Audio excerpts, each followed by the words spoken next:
وتحية اللي عنده مهمته هي عوينته.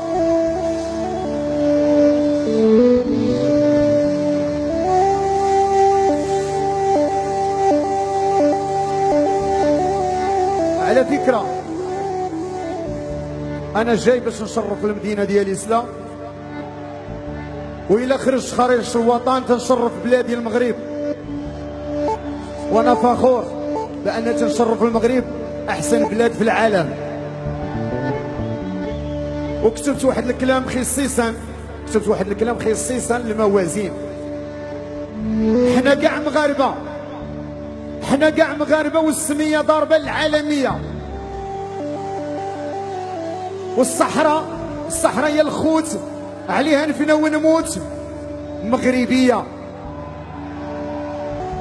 مغربية وقائد السفينة والكلمة زينة علوية. واش عرفتوا علاش؟ المغرب بلاد الشرفة، المغرب ما يخفى. وتحية اللي عندهم مهمته ويا عوينته، يصلي معايا على النبي صلاة.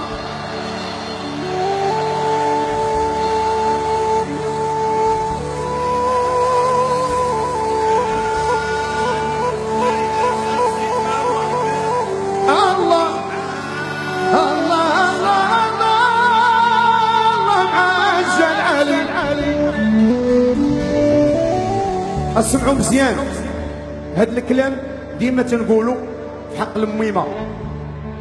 شحال تعذبتي وشحال تمحنتي، و9 شهور يا الميمه انت حامله ومتقله بيا. واخا كبرت ميمتي مازال رافده الهم ليا. راه ساريت وطو جبال وما لقيتش بحال حنانك يا الميمه انتيا. يا الغفل تهلا في الميمه الا مازال عندك حيه. راه نهار اللي تغيب عليك الدمعه والله ما تفارق عينيك. راه قالوا هنا الزمان نهار اللي غادي دير وليداتك عاد غادي تعرف بحق والديك. والله يسمح لينا من الوالدين، البو العزيز والميمه مولات القلب الحنين. اسمع بقاي صحيحه انت الوالده، انت راس مالي وانت كل شيء. اعطيني رجيلتك نبوس القدام. الوالده قديمه تكريش النعام.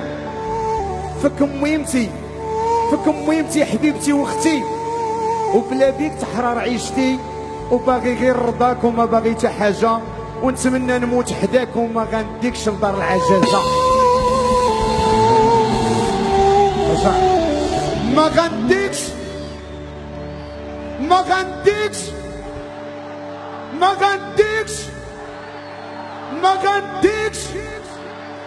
وتحية كاع المرضيين. ياك بابا سيدي بابا سيدي بابا سيدي بابا سيدي بابا سيدي بابا، واقول حق الله العظيم.